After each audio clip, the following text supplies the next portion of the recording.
Mesdames et messieurs, bonsoir. C'est notre chronique du samedi soir avec nos deux invités habituels, à savoir Mama Sifa Kitoumaini et Jean-Claude Ndungutse, pour vous présenter l'émission de ce soir, effectivement, qui va porter sur notre sujet de prédilection, à savoir l'actualité de la région des Grands Lacs. Aujourd'hui, comme la semaine dernière, comme les fois avant, nous parlerons de la guerre qui sévit en RDC. Et donc, pour vous en parler, nous avons Mama Sifa, bonsoir. Bonsoir, monsieur l'ambassadeur, bonsoir, monsieur Jean-Claude, bonsoir à toutes les femmes du monde, sachant que le mois de mars, c'est le mois de célébrer la femme. Bon, seulement le mois de mars, mais pas seulement, mais quand même, c'est le mois que nous devons quand même faire plus d'efforts.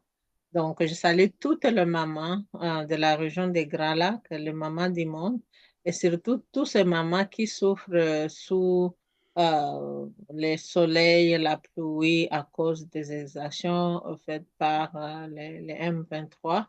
Et toutes ces mamans qui ont été violées devant leurs enfants, leurs maris, leurs membres de famille.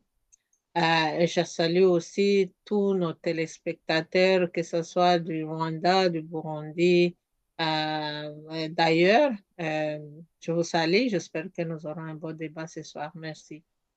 Comme d'habitude, évidemment, nous devons toujours ajouter, à côté des M23, nous devons parler de l'armée rwandaise, parce que c'est elle qui est surtout présente dans le Nord Kivu, qui tue nos populations. Alors, Jean-Claude Ndungutse, à vous. Bonsoir, je commence par vous, monsieur l'ambassadeur Jean-Marie Vianney, et puis je salue Mama Sif aussi. Je salue les gens de Goma, de Rutshuru, de Kinshasa, du Burundi, de la Tanzanie, Afrique du Sud aussi, qui sont venus à notre secours. Mama Sif vient de dire que c'est la fête des femmes, le mois de mars, ça vient de m'en apprendre le truc, je ne savais pas déjà. Donc je salue toutes les mamans. Je pense à ce cri de détresse de la maman de Massissi que je vous ai envoyé cet après-midi. Et là, ça me fait vraiment un pincement au cœur. Donc, j'espère que nous aurons un beau débat, un débat constructif, comme toujours, comme d'habitude. Je me joins à vous pour souhaiter un bon mois à nos sœurs, à nos mamans, à nos femmes, ceux qui en ont, et à toutes les femmes du monde, en fait, qui tiennent, ce sont les mamans qui tiennent le monde en activité et qui maintiennent la paix si on le leur permet, parce que ceux qui font la guerre, souvent, c'est les hommes. Et donc, Mama Sifa a raison de mettre les femmes à l'honneur, et nous nous joignons à elles et à toutes les femmes qui vont fêter leur mois, le mois de mars. Alors, justement, en parlant des femmes, Jean-Claude Ndungutse venait de dire que vous avez envoyé un élément sur les femmes du Nord Kivu. Il y en a plusieurs. Il y en a plusieurs. C'est la détresse. C'est la détresse. C'est vraiment la souffrance. Et je me demande ce que pensent les gens du Rwanda de l'autre côté de la frontière quand ils voient ces images. Toutes ces femmes qui dorment à la belle étoile, qui sont violées dans les camps. Et elles le disent. Elles n'ont plus honte parce que normalement les femmes de chez nous, elles sont pudiques. mais aujourd'hui, elle raconte même comment on les viole devant leurs enfants. Et ceci est très, très grave. D'ailleurs, si vous le permettez, je vais commencer par cet élément. On en aura d'autres, hein, on aura d'autres éléments à montrer, mais je pense que c'est extrêmement grave ce que les femmes du Nord Kivu sont en train de vivre. Alors cet élément-là, je vais essayer de le trouver facilement. Est-ce que je l'ai sous la main? En tout cas, il s'agit d'une dame qui pleure et qui dit que, au nom des autres femmes, elle demande le soutien du président de la République démocratique du Congo pour qu'on leur vienne au secours. Alors, parlez-en, Jean-Claude Ndoumousset, puisque c'est vous qui l'avez introduit. Et entre-temps, je cherche l'image et je le projette.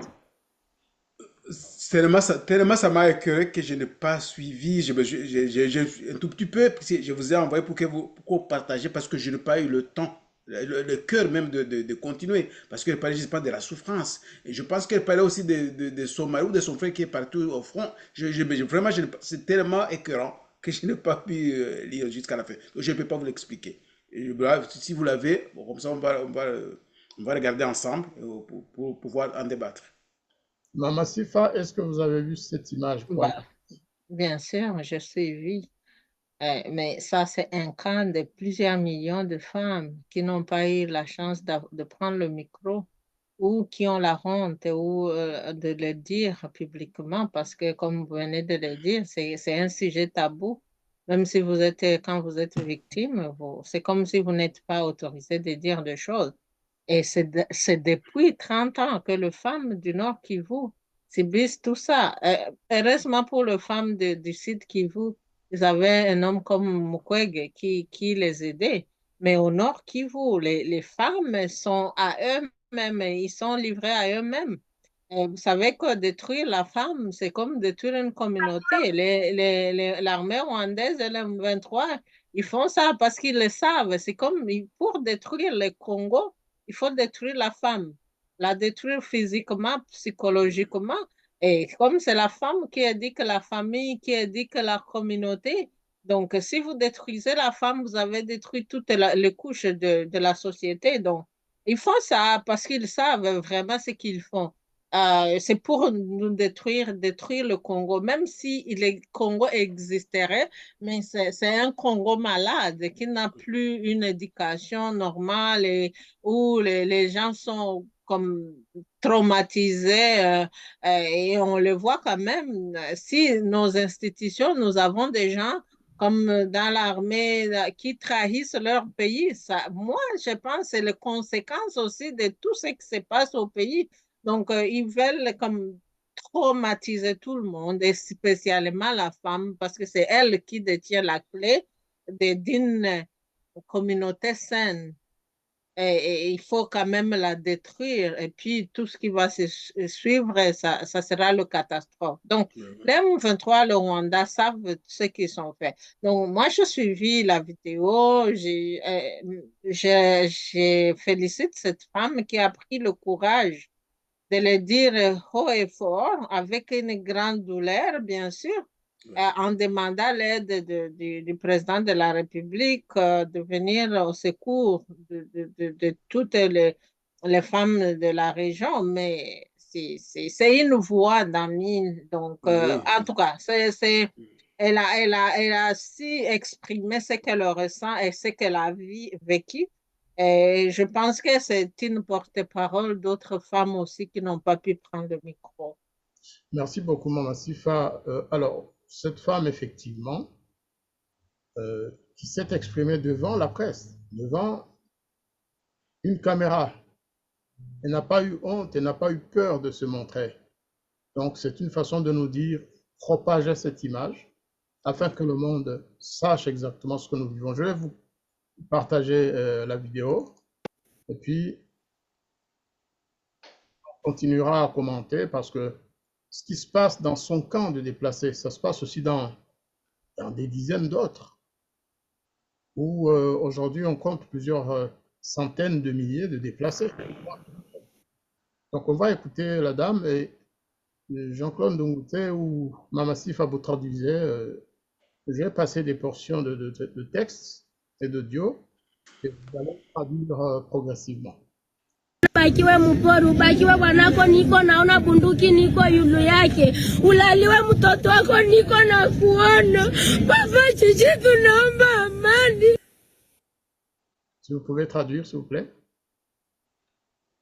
Ben, cette femme disait, on te viole devant tes enfants, on te viole devant ton mari. Et donc, elle appelle le président de la République pour venir en secours. Le fusil, le fusil au-dessus de ta tête. Comment? Le fusil au-dessus de sa tête, c'est-à-dire Voilà, que en fait, le fusil sur sa tempe, ouais, voilà. on la viole et elle est obligée de se laisser faire devant son mari et devant ses enfants. Tunakuwa mkambia Lushagala, si atufanya nini, hatuko Wakongomani. Vous remarquez que notre sœur enlève son pagne de la tête ou son tissu. Ça, c'est un signe de souffrance parce que généralement, chez nous, une femme garde ce morceau de pagne sur la tête par pudeur. Là, elle n'a plus de pudeur, elle a été violée, elle a souffert, elle a perdu une partie de d'elle-même en fait. Voilà. Ouais, tout à fait. Tumebeba mama yetu basi, ndio tunakosa kwa kuenda, tunakosa tufe nini? Mama iko na haki ya kuishi, jiulize ubakiwa mbele ya bwanako niko kwa bunduki yulu, mbele ya mtoto, ubakiwe kabisa. President, unatuwazia nini? On poursuit? Oui, elle implore le président justement de venir à leur secours parce que elle répète ce qu'elle a dit, c'est-à-dire voilà le fusil sous la tempe et puis on est en train de violer et puis président comme si le président les a abandonnés en fait. Voilà, et puis elle dit si elles ne sont pas des Congolais qu'on leur montre notre papa, donc elles veulent le papa qui est le président de la République de venir en aide, de les secourir. Voilà, Monsieur le Président, qu'est-ce que vous pensez de ce qui nous arrive? C'est la fin de... Voilà. C'est la dernière phrase qu'elle a prononcée. C'est très important. Le message s'adresse directement au président Tshisekedi, qui ne peut pas être partout, bien sûr, parce qu'il est en voyage, mais il a des services qui doivent voir cette vidéo et agir en conséquence. L'objectif, ce n'est pas de négocier avec qui que ce soit. L'objectif, c'est de neutraliser l'ennemi, selon bien sûr les procédures habituelles. Tunakosa tufe nini? Watoto wetu wasome, wataishia tunakosa tufe nini? Kwa tumasisi tulikuwa na lima, watoto wanasoma, tunavunjia karibu, tunavunjia chakula karibu. Vous voyez les autres dames qui sont à côté d'elle, elles sont aussi éplorées que la principale, leur représentante, leur porte-parole en fait. Oui, exactement. C'est ce qui montre le courage de cette dame et représente les autres. Et voilà, nous souffrons toutes, mais je vous représente pour parler. Et de nos enfants, comment nos enfants vont aller à l'école? Nous avions nos champs, nous laborions la terre, nous cultivions, nos enfants allaient à l'école. Maintenant, on n'a plus rien. Comment on va faire? Comment nos enfants qu'est-ce qu'ils vont devenir, nos enfants? Et c'est vrai. C'est vrai, mais c'est ça le problème. Hein? C'est l'avenir des enfants qui vivent aujourd'hui dans les camps de déplacés. Quand je pense que moi-même j'ai été scolarisé grâce à nos champs, à nos vaches et tout ça, et elle a raison, et là je comprends. Sasa tulishahangaika, baba president anatuwazia nini? Unatuwazia nini kama tuko Wakongomani? Tuwewe kwetu. Une phrase très forte. Monsieur le Président, qu'est-ce que vous pensez faire pour nous? Qu'est-ce que vous pensez de nous? Est-ce que ça veut dire que nous ne sommes plus des Congolais ou des Congolaises comme tout le monde? Une phrase très forte adressée aux autorités congolaises. Et puis, elles réclament le retour chez eux. Elles ne veulent pas aller nulle part. Elles veulent rentrer chez elles. Elles ne cherchent pas à devenir réfugiées. Elles veulent tout simplement revivre chez elles. Et elles demandent au président de la République de tout faire pour que les femmes qui sont là, et les hommes aussi, leurs maris, parce que là, c'était une sorte de marche, ce n'est même pas une marche, c'est une protestation. Initiative en tout cas prise par les femmes pour parler au nom au nom d'elles-mêmes et de leurs enfants et de leur famille. Ouais. Ouais. Et donc, Ça me fait la peine ça, quand je vois une telle vidéo. Je me rappelle d'autres femmes. J'étais encore jeune, mais je me rappelle, on passait, il y avait l'armée de Mobutu aussi qui était qui avait comme un barracks, pas barracks. Donc, ils avaient, dans des ils, camps, ils- oui, ils restaient dans le pâturage de Rujugiro et le pâturage de Kiasamba. C'est Oui, je vois presque où c'est. à côté de chez ma grand-mère. Oui. Et à chaque fois, ils passaient au village pour ramasser les femmes, petits ou Oui. grandes, puis aller les violer, les engrosser, tout ça. Et toutes ces femmes sont là. Ils n'ont jamais trouvé quoi que ce soit comme service, que ce soit du counseling. Elles sont en train de souffrir en silence. Et je pense que cette femme qui vient de parler, c'est pour essayer d'amener, c'est comme parler au nom de toutes ces femmes qui meurent en silence, sans, on dirait que l'État congolais, la communauté internationale, oui, on écrit dans les livres, on parle aux journaux, est-ce que ça suffit? Tant que toutes ces exactions continuent, donc je pense qu'il y a quelque chose qui doit être très fait. Et puis cette femme, elle a mentionné une chose très importante, aussi l'éducation. Parce que les gens peuvent penser, oui, ils sont là dans le camp des réfugiés, ils vont retourner chez eux, mais quand un enfant passe une année, 2 ans, 3 ans, les enfants grandissent sans aller à l'école. Vous pensez que le Rwanda ne sait pas ce qu'il faut? Non, il sait, parce que si tu Ben oui, détruis bien sûr. l'éducation de l'enfant, donc c'est aussi un autre, c'est le futur du Congo qui est gâché. C'est le futur de Masisi, de Ruchuru, de Nyiragongo qui est détruit. Donc, je pense que les autorités congolaises, et j'ai toujours plaidé que même si les gens se déplacent, au moins qu'ils placent des écoles dans des camps de se placer. Comme ça, les enfants qui sont là-bas peuvent apprendre, même s'ils ne sont plus chez eux, mais aussi ils peuvent bénéficier de cette éducation.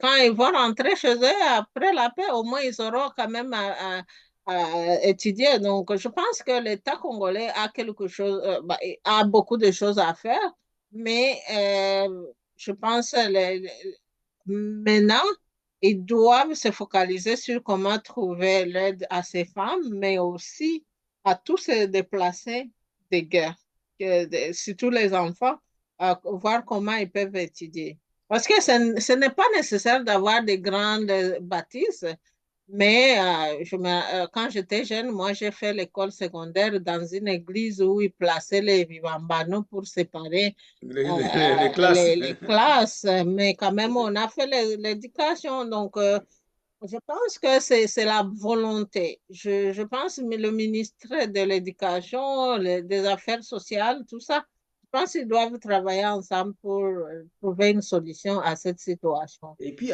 mois de septembre, au moins tous Massif, ces il y a enfants autre vont chose. étudier. Il y a Oui. autre chose aussi. Moi, je pense on a tendance, j'aime utiliser ce terme vilipender ou attaquer le gouvernement central de Kinshasa, sans oublier que nous avons un gouvernement provincial aussi. On n'a jamais entendu ce gouvernement provincial. Oui, il y a des ministres, tout ça, des ministres des Affaires sociales, ministres de l'Éducation provinciaux. Qu'en faut-il? Silence radio. Qu'en faut-il? Ce gouvernement, il fait quoi? Parce que le Congo, on sait que le Congo est en marche vers un État fédéral.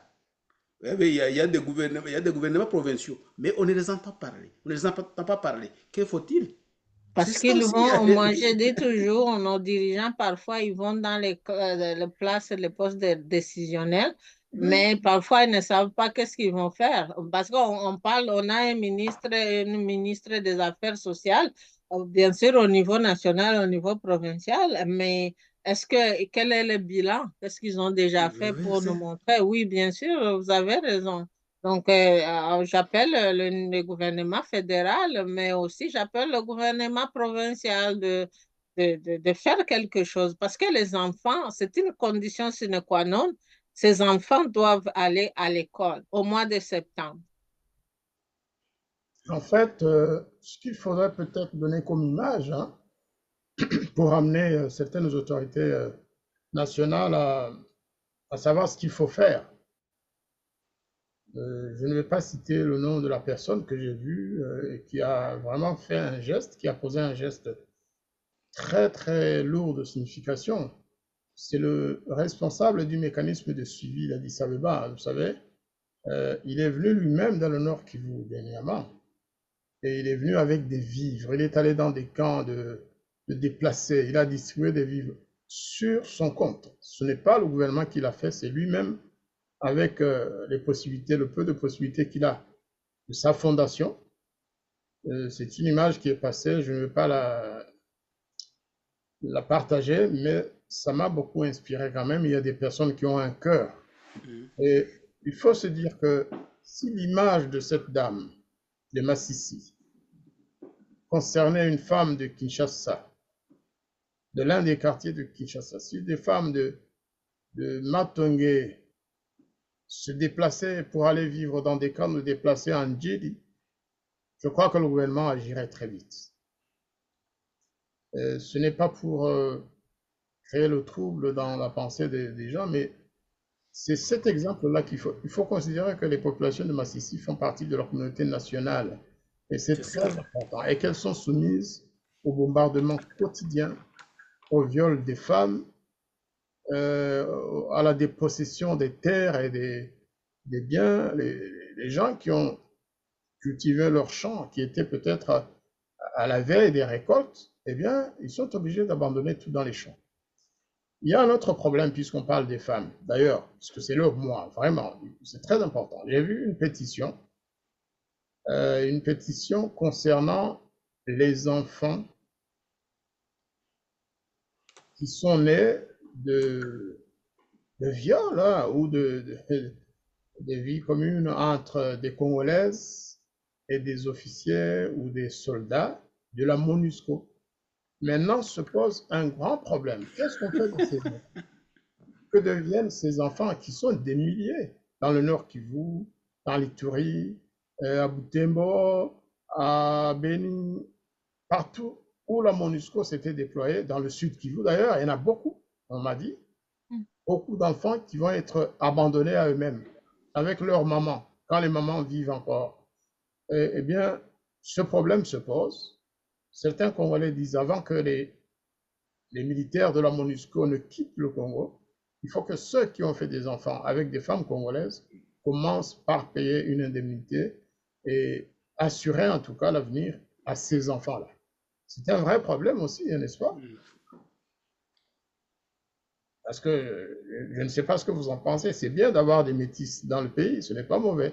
Mais des enfants qui naissent d'un Indien ou d'un Colombien, d'un Afghan ou de je ne sais qui, et puis qui vont être laissés à eux-mêmes. Mais c'est un cas connu. Vous nous parliez la fois passée que Chikram, ou la guerre de Chikram, ils ont laissé aussi. Donc c'est toujours comme ça. Hein. Mais c'est vrai que ça, par contre, c'est une autre chose. Il faut penser justement à indemniser ces femmes-là.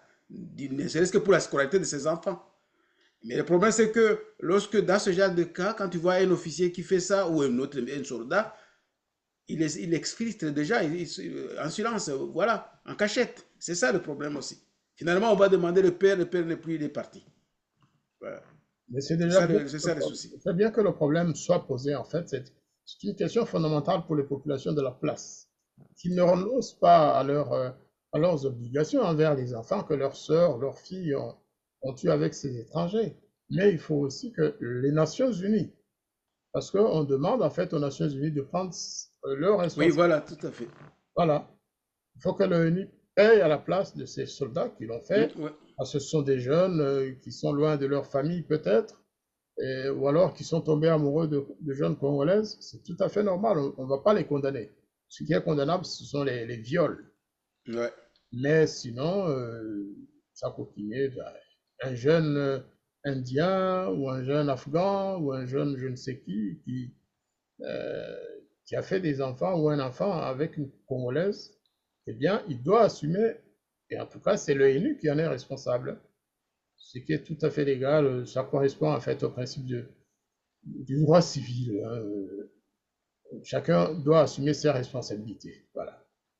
Alors, dans tout ça, cela nous rappelle en fait qu'il y a une guerre hein, Ouais. au Congo. Il y a une guerre au Congo, dans le sud Kivu, dans le nord Kivu. Et dans ce contexte, on pourrait éventuellement parler des troupes de la SADC qui sont venus, qui sont en train de s'installer, des gens vraiment de grande valeur. Hein. Maintenant, pour l'Afrique du Sud, il y a Malema, l'opposant, qui commence à dire que ce pays n'a pas d'armée, qu'ils ne peuvent même pas garder des choux. Mais ça c'est l'opposition, c'est pour l'opposition. Maintenant, il y a quand même un problème. On se disait qu'après l'installation de la SADC, le Rwanda pourrait éventuellement se calmer parce que, bon, elle ne peut pas non plus entrer en co-belligérance avec tous les pays de la région, avec l'Afrique du Sud, avec la Tanzanie, avec le Malawi, avec les autres, avec toute la SADC pour finir. Mais non, au contraire, ils sont en train de créer un sentiment, une tension entre les troupes du Rwanda M23 et les troupes de la SADC. Avant-hier, par exemple, il y a 2, 3 jours, alors qu'il y avait une réunion, j'allais dire au sommet, la réunion des chefs d'état-major des pays hein, qui sont intervenus ou qui interviennent au Congo, avec d'ailleurs la présence, je crois, du général Chiwewe. Alors, au moment où il faisait la surveillance des différentes villes, notamment où ils allaient à Sake pour prendre connaissance de la situation qui prévaut à Sake, le M23 armée rwandaise a tiré des bombes, des obus qui ont failli tomber sur la tête de ces généraux de la SADC.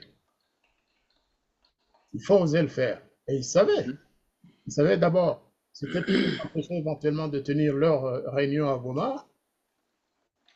Heureusement qu'ils n'ont pas été atteints directement, mais ça a créé une certaine atmosphère de guerre démultipliée par 5, si on peut dire.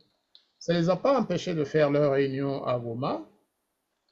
Alors, vous qui avez suivi cela, est-ce que vous pensez que le Rwanda, le M23, ont tiré sur les généraux, les chefs d'état-major des armées de la SADC par défi? Est-ce que c'est pour montrer qu'ils ont des armes lourdes et qu'ils sont forts?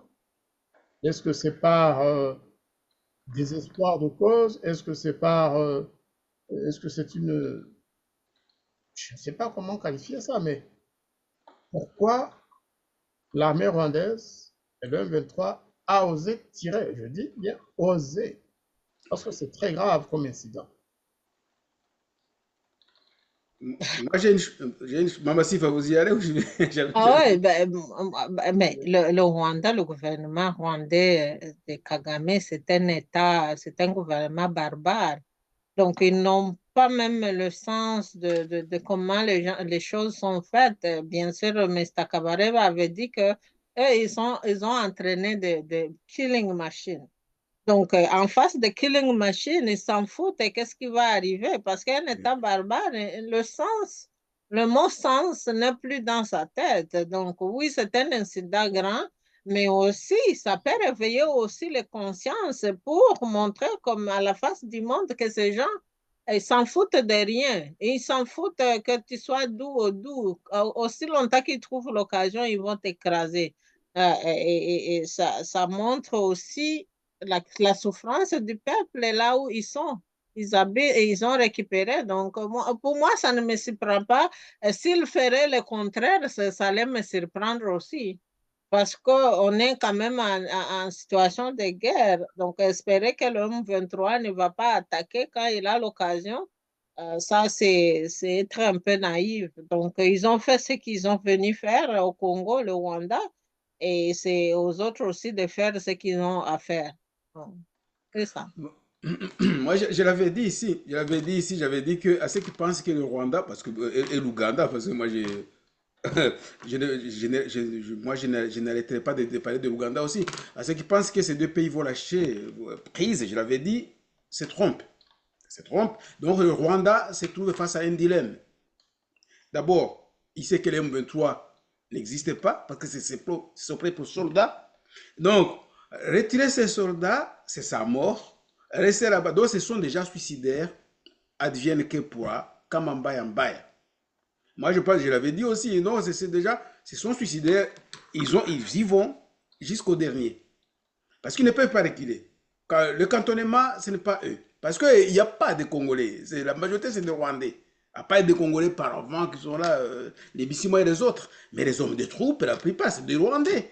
Et donc, il ne va pas trouver les gens cantonnés. Parce que c'est des Rwandais. Parce que les conditions, c'est qu'on vous cantonne, on choisit qui sont les Congolais, vous avez vos régions d'origine, et tout le monde connaît tout le monde, on vous envoie là-bas. Et là, il s'est dit, oula, là, nous sommes cuits. Donc, il ne peut pas reculer, donc il avance jusqu'au dernier. Et deuxième chose aussi, hein, ce que le Rwanda ne voit pas, moi je vais au-delà, je pense que ces sponsors aussi peuvent renvoyer à la mort. C'est ce que le Rwanda, je l'ai toujours dit, c'est ce que le Rwanda ne voit pas.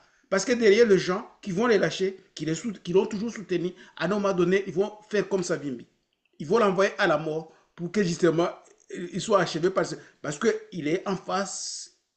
Il fait face aux 4 pays, si pas 5 déjà.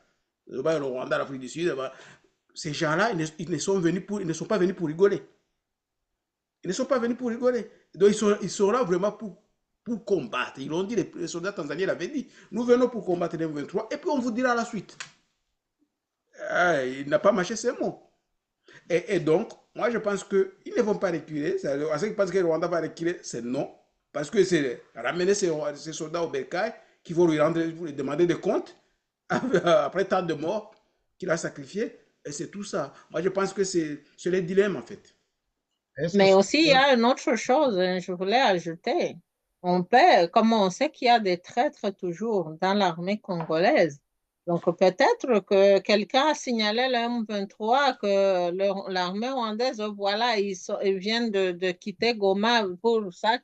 Donc ce n'est pas par hasard qu'ils ont quand même, si vous calculez le temps de quitter Goma, et ça, donc peut-être la personne les a dit qu'ils s'en viennent. Si la bombe a tombé devant comme quelques mètres, là où l'armée était, les grands généraux, c'est-à-dire la personne a dit le temps, ils ont calculé le temps qu'ils seront. Donc c'était bien calculé, malheureusement que ce n'était pas arrivé.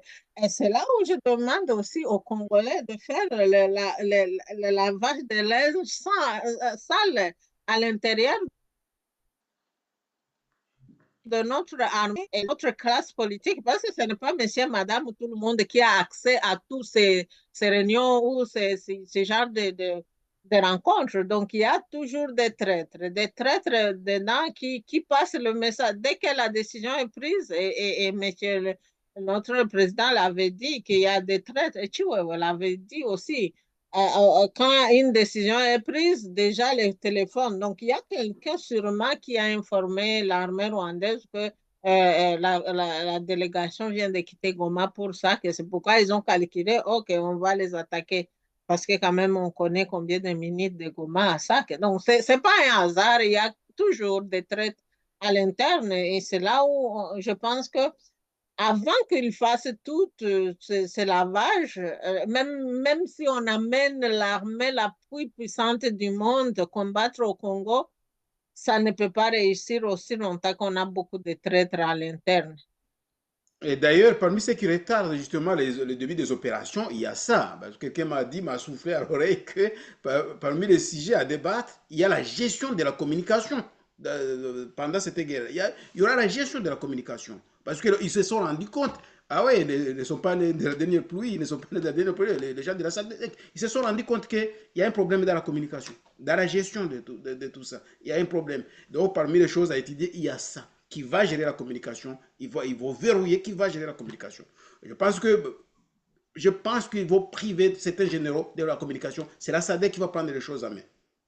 Parce qu'effectivement, les militaires de la SADC auraient raison de se dire, mais attendez, les erreurs de communication de nos amis ou de nos alliés congolais, s'il y a vraiment des traîtres dans cette armée, est-ce que nous ne risquons pas d'être les victimes de ces erreurs? Alors prenons les choses en main, mais en espérant que ce sera à l'inverse, que le Congo, c'est-à-dire l'armée congolaise et la SADC, vont mettre ensemble leurs moyens de communication et les maîtriser mieux, en tout cas, y associer leurs collègues de la SADC. Mais on a l'impression aussi qu'il s'agit, comme je l'ai dit en introduisant ce sujet, qu'il s'agit d'une fuite en avant. C'est-à-dire que le Rwanda se rend compte qu'il a affaire à plusieurs pays voisins, le Burundi, la Tanzanie, le Congo bien sûr, et aussi l'Afrique du Sud et le Malawi. Ce sont des voisins, aujourd'hui les voisins, ils peuvent être à 1000 km, hein, et donc ils doivent se dire que ce serait peut-être le moment de jouer le tout pour le tout, hein, essayer, voir la résistance, voir le degré d'engagement des troupes de la SADC, et puis peut-être négocier rapidement. Mais c'est effectivement un acte de désespoir, voire de suicide. C'est suicidaire. Hein. C'est suicidaire, à moins que le Rwanda n'ait des moyens vraiment de combattre contre toutes ces troupes-là et de gagner, parce qu'il ne suffit pas de combattre. De toute façon, les militaires rwandais, ils sont sacrifiés. On les envoie à la boucherie, ils le savent. Il n'y a aucun intérêt, c'est peut-être pour piller les minerais de RDC, mais qui meurent. Ce ne sont pas les enfants de Kagame qui vont y laisser la vie.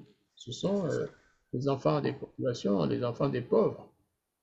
Et il y a ça, il y a les raisons qui ont motivé les troupes du Rwanda M23 à tirer sur les chefs d'état-major de l'armée congolaise et de la SADC.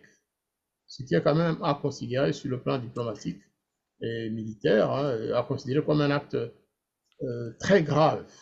C'était destiné à tuer parce que les obus sont tombés, semble-t-il, à 4-6 mètres de ces officiers, de ces généraux. Ce sont des généraux qui étaient là.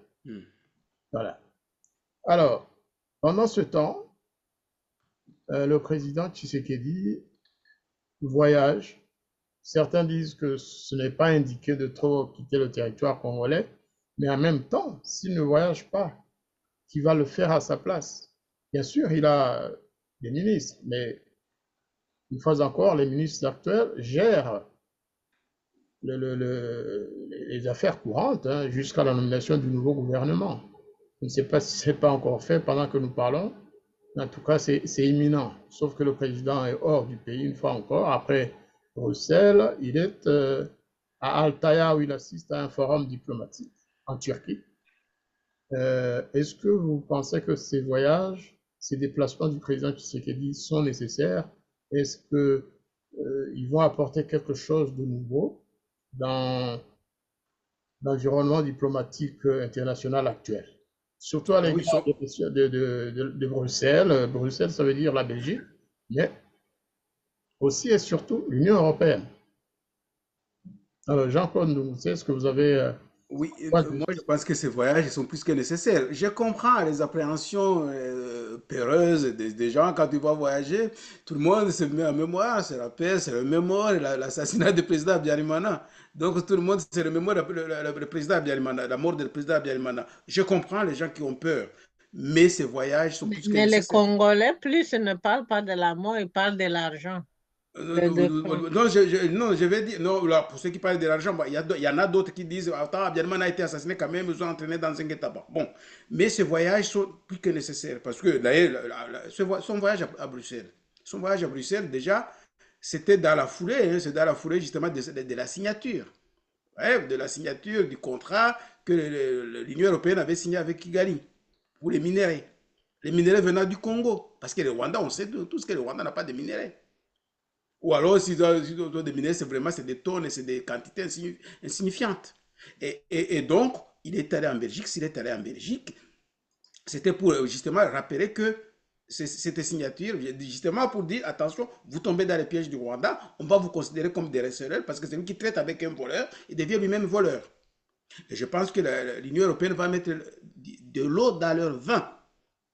Et là, moi, je pense que ce voyage diplomatique, c'est un combat diplomatique. Et on sait que c'est grâce au combat diplomatique de Tshisekedi que le Congo, justement, a retrouvé sa place. L'arrivée de l'embargo sur l'achat des armes et tout consort, et la reconnaissance des gens. Quand je vois les gens qui font ces signes-là partout dans le monde, je me dis bravo Tshisekedi parce que c'est un combat diplomatique qu'il est en train de gagner, qu'il a déjà gagné d'ailleurs. Il a déjà gagné. Mama Sifa avait sans doute quelque chose à dire, hein, avant que je ne passe sur une vidéo de quelqu'un qui soutient ostensiblement la République démocratique du Congo au sein du Parlement européen. Mama Sifa, à vous, s'il vous plaît. Ah ben, j'allais dire, le président doit voyager. Et il doit. C'est absolument une condition sine qua non. Parce que l'affaire que les gens ne comprennent pas à quel niveau Kagame avait fait la diplomatie et il s'était fait l'image d'un homme fort, mais qui n'existe même pas. Mais vous savez, le monde pourtant, le Congo, c'est un pays fort qui existe. C'est une réalité. Mais l'autre a fait son image comme un homme fort, mais sans la force. Nous, le Congo a la main-d'œuvre, on a la terre, on a aussi des minéraux, on a des intellectuels aussi. On a beaucoup de choses à vendre au monde, notre culture, la diversité, tout ça, ce sont des business. Donc, beaucoup de pays ont intérêt à venir chez nous. Mais comme l'image que projetait et nos voisins, le voisin, le Rwanda projeté du Congo, c'était comme un pays faible qui n'a rien à offrir. Donc, mais avec l'avènement de Tshisekedi, il a montré la face du monde que le Congo a beaucoup de choses à vendre, à montrer aussi. Seulement, on a besoin de la paix, que tout ça soit une réalité, mais pas aussi, bien qu'il y a la guerre, pourquoi l'Union européenne va signer le contrat avec le Rwanda, sachant que le Rwanda, c'est un voleur. C'est parce que quand même, pour rentrer à la grande porte, ils savent que ça va leur coûter. C'est pourquoi ils préfèrent passer dans la petite porte. Donc, c'est pourquoi le président de la République doit aller là-bas et leur dire, vous volez, parce que vous vous achetez avec la personne qui nous a volé, on vous connaît. Et d'ailleurs, l'Union européenne n'a pas caché. Donc, c'est comme déclaré publiquement, nous, on s'en fout de qui on achète aussi longtemps qu'on a des minéraux. Maintenant, on va, c'est comme leur donner un warning, comme warning, c'est mise en garde. C'est comme dire, oh, vous voulez acheter avec les voleurs, oh, voilà. Parce que si l'Union européenne aussi ne trouve pas une solution, je pense que le futur a accédé dans les années à venir pour l'Union européenne à accepter à nos minéraux, ça va leur coûter trop cher. Donc, je pense il va trouver une solution. Bon, le problème avec le capitalisme, ils trouvent c'est comme des pompiers. Parfois, ils viennent juste et ils vont éteindre le feu dans quelques minutes, mais après, ils vont passer de l'autre côté pour allumer le feu d'un autre côté. Donc, il faut aussi faire attention, Les mais en pompiers tout cas, pyromanes. ouais, les voyages du président sont justifiés et on a vu les fruits. Contrairement à tout ce monde qui se plaigne qu'il dépense beaucoup d'argent, combien de politiciens ont volé des millions sans rien faire pour la République? Donc, s'il utilise l'argent pour l'intérêt du peuple, moi, je m'en fous, même s'il peut vider la caisse aussi longtemps que ça va servir aux Congolais.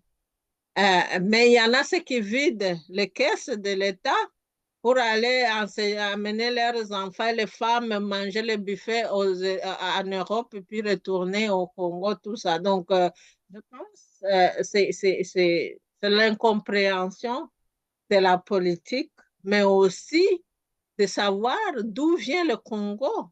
Le Congo était presque inexistant, mes chers amis.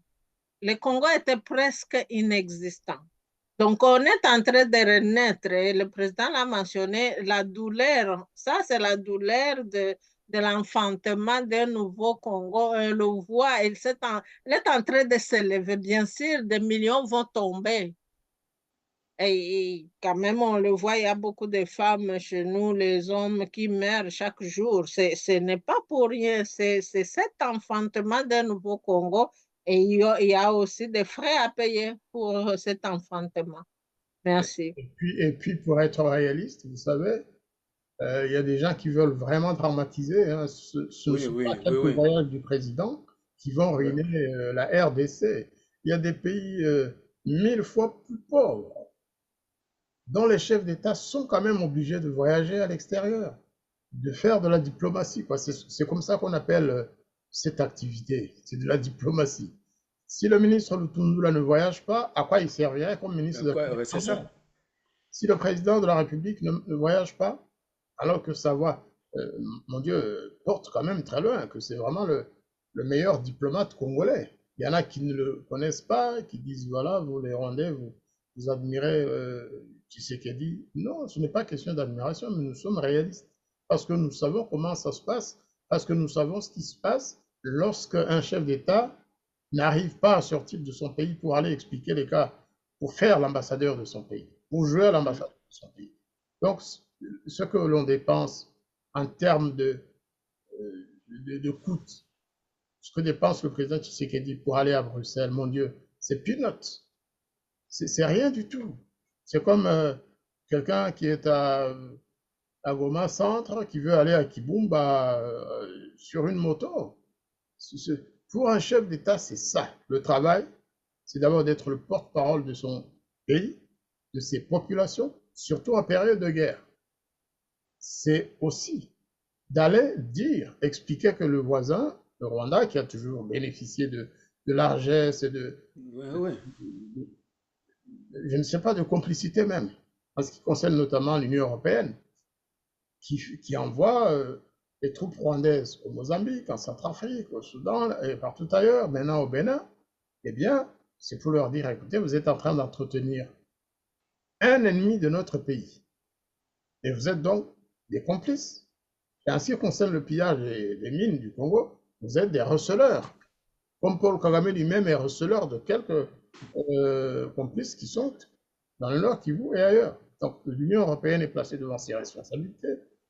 Le président Tshisekedi leur a dit ça ouvertement, en face. L'Union européenne joue au receleur. Est-ce que vous pouvez nous dire un peu comment ils ont réagi d'ailleurs à l'Union européenne?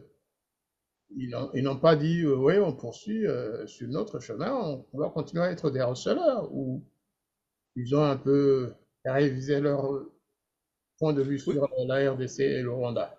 Oui, c'est ce que j'ai dit. C'est ce que j'ai dit. En fait, ils n'ont pas dit qu'ils vont continuer. Je pense qu'ils vont réévaluer, ils vont réétudier. Je pense qu'ils n'ont pas dit qu'ils vont continuer. C'est-à-dire que, en fait, ils se lancent la responsabilité. Il y a ceux qui disent, en fait, les gouvernements en tant que tels, ils disent qu'ils n'y sont pour rien, ce qui n'est pas vrai. C'est ce que vous aviez dit la fois passée. L'ambassadeur dit nous sommes pour rien, mais en réalité, c'est pas vrai. C'est pas vrai. Mais on voit que Tshisekedi les a bousculés quand même. Tshisekedi les a bousculés et ça va changer quelque chose. Et c'est une bonne chose. Non, ils vont changer. Ils vont changer. Signature, peut-être, ils peuvent continuer, mais je pense qu'il y aura quand même un regard renforcé. Et du coup, un regard renforcé, et si Tshisekedi verrouille, finalement, ça ne servira à rien. Parce que le Rwanda n'aura pas de matières premières à vendre. Et puis, donc, il y a des gens qui écoutent et qui entendent. Oui. Qui entendent, tel, par exemple, le député européen Mariani, qui s'exprime régulièrement pour dire, écoutez, vous parlez de l'Ukraine, vous parlez de tel conflit ailleurs dans le monde, mais vous oubliez la RDC où des milliers d'enfants, des milliers de femmes, des milliers d'hommes meurent parce que le Rwanda a attaqué ce pays. Je vais vous passer et partager cette vidéo avec nos auditeurs. La plupart ont peut-être déjà entendu cela, mais ça, c'est récent. Ça, c'est une déclaration de M. Mariani après le passage du président Tshisekedi, je pense. En tout cas, après la signature du mémorandum de MOU. J'aimerais aussi ajouter quelque chose. Parfois, L'Union européenne, certains membres de l'Union européenne pensent que les gens sont des enfants du pays.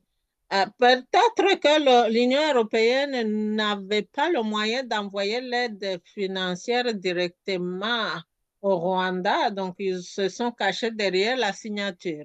Comme on l'a vu aussi, même la signature avec l'Angleterre pour amener les immigrants. Peut-être ils savaient que ça ne va pas réussir, mais ils avaient quand même donné l'argent. C'est comme financer le Rwanda. Voilà, on n'a pas le moyen vraiment de donner l'argent visiblement, mais on doit se cacher derrière des signatures.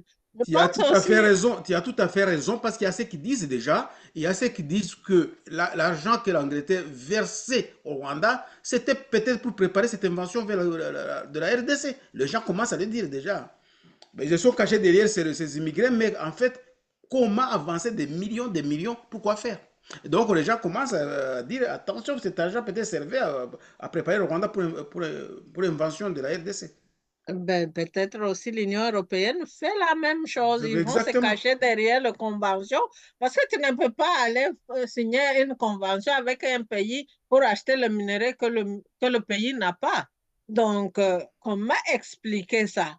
Je viens chez toi, Jean-Claude, je vais acheter quelque chose que les mamans donnent alors que je sais que toi, tu n'as pas les choses que les mamans donnent. Le Voilà. Rwanda, parce que le minerai, c'est quelque chose de naturel. Si c'est quelque chose qui pouvait être fabriqué, oui, on comprend, il y a l'innovation, mais les minéraux du sous-sol, les matières premières, donc le Rwanda, ils ne peuvent pas faire la magie pour les avoir. C'est quelque chose d'impossible. Maintenant, les gens qui réfléchissent bien comme l'Union européenne, signer avec le Rwanda pour acheter les matières premières qui n'ont même pas, ben, j'allais utiliser un mauvais terme, mais je me retiens, je dis, mais, de toutes les façons, on va voir la suite. C'est ce que le président Tshisekedi a compris, là. Il les a vraiment mis devant. Ah oui, oui, non, ça c'est En sûr. réalité, il dit, vous êtes des receleurs. Vous imaginez une organisation internationale intergouvernementale européenne qui est considérée par les Congolais comme une organisation de receleurs. Vous voyez ce que ça peut avoir comme implication pour l'avenir des relations entre l'Union européenne et l'Afrique, globalement, mais aussi en particulier avec la RDC. Bien sûr que le Rwanda, c'est le chouchou de l'Union européenne, on le sait. Mais peut-être bien que les Européens feraient très attention et devraient réfléchir deux fois avant de créer des divisions entre les pays africains, avant de financer la mort de nos populations. Je vais donc partager la déclaration de M. Mahami, qui est très forte, très logique, et qui met le doigt là où il faut. C'est le sentiment qui domine en République démocratique du Congo et dans de nombreux pays africains devant la politique de double standard de l'Union européenne. Car s'il faut se réjouir que nous débattions enfin de la situation à l'est de la RDC, je ne peux pas oublier que nous le faisons après que la Commission européenne a annoncé il y a quelques jours la signature d'un partenariat honteux sur les matières premières avec le Rwanda. Car d'où viennent les matières premières qui transitent par le Rwanda? De l'est du Congo, où ces ressources sont pillées, livrées à des mafias toutes plus sanguinaires les unes que les autres. Quand il s'agit de s'acoquiner avec Kagame, tous les grands principes de l'Union européenne cèdent. Kagame viole militairement la souveraineté de la RDC sans aucune sanction européenne.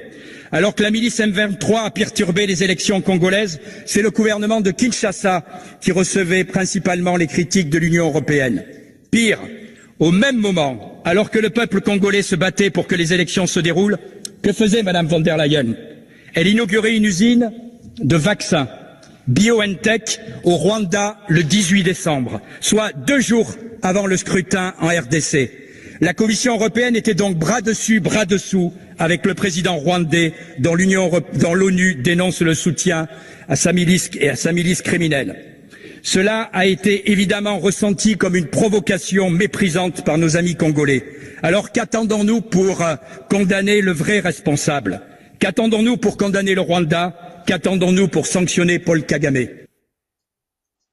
Alors, ceux qui Non, c'est le sentiment qui domine en République démocratique du Congo et dans de nombreux pays africains devant la politique de double standard de l'Union européenne. Eh bien, qu'ils comprennent que des actions, des déclarations comme celle de M. Mariani ne tombent pas du ciel comme ça. c'est l'action diplomatique du Congo. J'ignore si c'est grâce à la visite du président Tshisekedi à Bruxelles, mais c'est tout ça. Il faut expliquer, il faut des familles choc, et il y a des voix qui portent loin, parce que ce monsieur-là, ce n'est pas n'importe qui ici en France, hein. Eh bien, on peut même, certains pensent qu'il pourrait appartenir à la prochaine majorité s'il y a des élections en France. Eh bien, ce n'est pas rien qu'il ait prononcé ces phrases-là, qui sont des phrases fortes, qui sont des phrases pleines de bon sens et qui vont faire réfléchir les autres membres de l'Union européenne. Il a cité le nom de la présidente, Madame Verlenden. Et c'est important qu'il l'ait fait. Ouais. On laisse commenter déjà sa déclaration. On l'a déjà entendu plusieurs fois, hein, mais là, c'est tout récent. Oui, c'est pas son premier coup de gueule, hein. C'est pas son premier coup par rapport au Congo, c'est pas sa première fois, hein. C'est pas sa première fois. Mariani, vraiment, oui, c'est pas sa première fois. Mais aujourd'hui, je pense que ça trouvera beaucoup d'écho. Parce que là, je pense que là, maintenant, il va trouver beaucoup d'écho. Et puis moi, moi, je pense à l'Europe. L'Europe qui me fait pitié parce qu'il est à la traîne de l'histoire. L'Europe est en train vraiment d'être à la traîne de l'histoire parce que M. Mariani le dit bien, il dit, attendez, l'Union européenne condamne, l'ONU. L'ONU a condamné, mais l'Union européenne, silence radio, par contre, il va inaugurer l'usine pharmaceutique au Rwanda comme si de rien n'était. Et ça me fait penser aussi aux 20 millions, si pas plus, que l'Union européenne avait versé au Rwanda quelques mois avant l'attaque du M23. Et donc, à quoi a servi cet argent? Il disait que c'est pour les soldats au Mozambique. Keneni, c'était l'argent pour soutenir justement l'effort de guerre de Kagame au Congo. Et donc, l'Union européenne, ça montre que l'Union européenne est partie prenante de cette guerre au Rwanda. De cette guerre au Congo, pardon, fait par le Rwanda, soi-disant M23. Mama Sifa, vous avez écouté religieusement, parce que je vous ai vu, l'intervention du député européen Mariani. Qu'est-ce que vous en dites? Ben, il a tout dit. Il a montré clairement la position de l'Union européenne face au Congo. Des jours avant nos élections, que le M23 voulait empêcher. D'ailleurs, beaucoup des Européens disaient, oh, il n'y aura pas des élections. Mais pour eux, ils sont allés, on dirait qu'ils se précipitaient pour faire des accords avant que le Rwanda prenne. En fait, ils savaient, certains membres de l'Union européenne, je ne sais pas qui soutiennent Kagame, ils pensaient comme, il n'y aura pas des élections au Congo d'abord. S'il n'y a pas d'élection, il y aura des troubles. S'il y a des troubles, le M23 va avancer, va prendre le pouvoir, blablabla, avec le Rwanda. Et ça aussi, si on voit très loin, ça peut montrer que l'Union européenne sait déjà que c'est le Rwanda le maître de tout ce qui se passe au Congo. Donc, il faut aller signer, se précipiter pour signer des contrats avant qu'il ne soit pas trop tard. Parce que si le maître, le Rwanda vient de s'accaparer de tout le minerai du Congo, donc peut-être qu'eux, ils vont venir en retard. Donc, il faut signer avant. Parce qu'ils ne s'entendaient pas qu'il y aura des élections démocratiques. Et c'est là où on doit quand même comprendre. Mais même si, après, même pendant, je veux dire, pendant les élections, si on suit les émissions, moi je suivais les émissions de Radio France, tous ces médias, ils disaient les élections, mais ils ajoutaient quelque chose qui n'est pas favorable. Donc on voyait qu'ils ne sont pas, ils ne voulaient pas vraiment s'afficher qu'ils ne sont pas contre les élections, mais ils ajoutaient les mais pour, en tout cas, pour diaboliser la situation au Congo. J'ai vu comme CNN, ils disaient, oh, the Congolese is an election amid inflation. Qu'est-ce que ça veut dire? L'inflation est partout, mais pourquoi vous devez l'attacher aux élections au Congo? Donc, je pense qu'il y en a des gens qui s'entendaient à des choses qui n'ont pas eu, ou peut-être le Rwanda avait promis des choses maintenant, peut-être maintenant, il dit, oh, je ne peux pas vous payer à moins que vous me financez. Donc, pour financer l'Union européenne, comme ils ont vu que les voix se sont levées ici et là, il dit, OK, vous savez, on va signer avec vous pour les matières premières. Donc, Monsieur Miani, ce qu'il dit, c'est toute la vérité et je pense que le fait que quand même on a des gens à l'interne de cette Union européenne qui sont capables, qui ne sont pas they are not shy. Ils n'ont pas honte de le dire haut et fort et pointer du doigt le gens.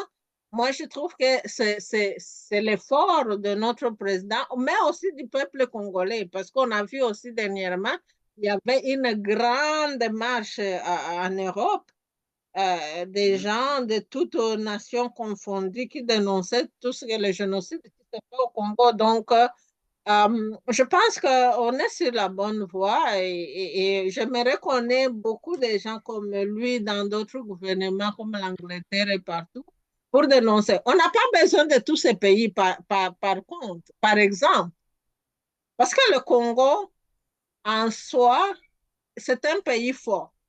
Mais on veut que ces gens nous laissent tranquilles. Moi, je pense que c'est le message de Tshisekedi, c'est pour leur demander de nous laisser tranquilles. Parce que si on a la tranquillité, le Congo va se développer. Le Massissi, la femme l'a bien expliqué. Chez nous, on cultive et les enfants vont à l'école, étudient. Mais ce n'est pas à cause de l'argent de l'Union européenne. Ce n'est pas à cause de l'aide humanitaire. Non, notre champ, notre terre est capable de faire tout. Donc, ces gens-là, ils doivent nous laisser tranquilles. Et je pense que c'est ça le message que le gouvernement est en train de dire. Ces volets-là que vous financez pour venir nous déstabiliser, on ne veut pas ça. Donc, c'est ça. Il faut leur demander de nous laisser tranquilles parce que le Congo a tout pour nous nourrir, nourrir sa population et son développement.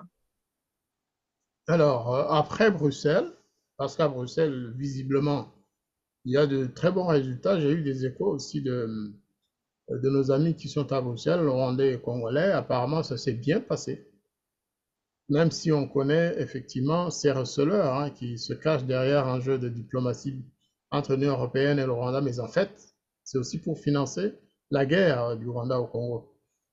Entre-temps, on a parlé de l'affaire des migrants. Cette affaire-là va devenir un grand scandale en UK, au Royaume-Uni. Apparemment, pour les 300 migrants qui doivent ou qui devraient être envoyés au Rwanda, eh bien, l'Angleterre, le Royaume-Uni va devoir payer l'avance. Plus de la moitié a déjà été payée. Il va devoir payer presque 500 millions de livres, c'est-à-dire 1 900 000 livres par migrant pour les 300 000. Eh oui, oui, il y a une commission d'enquête qui est en train d'y travailler. Apparemment, il y a des choses cachées. Le Premier ministre n'a pas tout dit. Donc, il y a un agenda caché. Alors, 500 millions de livres pour le Rwanda, ça fait une guerre. En fait, avec cet argent, il va faire la guerre au Congo, il va poursuivre sa guerre au Congo. Donc, à ceux qui disent ça, ils ne se trompent pas. Hein? C'est ça. C'est pourquoi le président a raison de démultiplier ses voyages diplomatiques.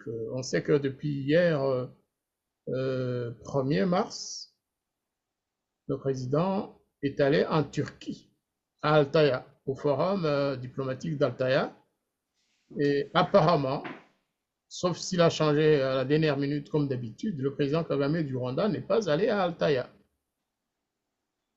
Pourquoi pensez-vous que Kagame n'ose plus aller à Bruxelles ou à Altaya ou ailleurs? Chaque fois que le président Tshisekedi s'y trouve, le président Kagame n'y va pas. Ça vous fait penser à quel jeu?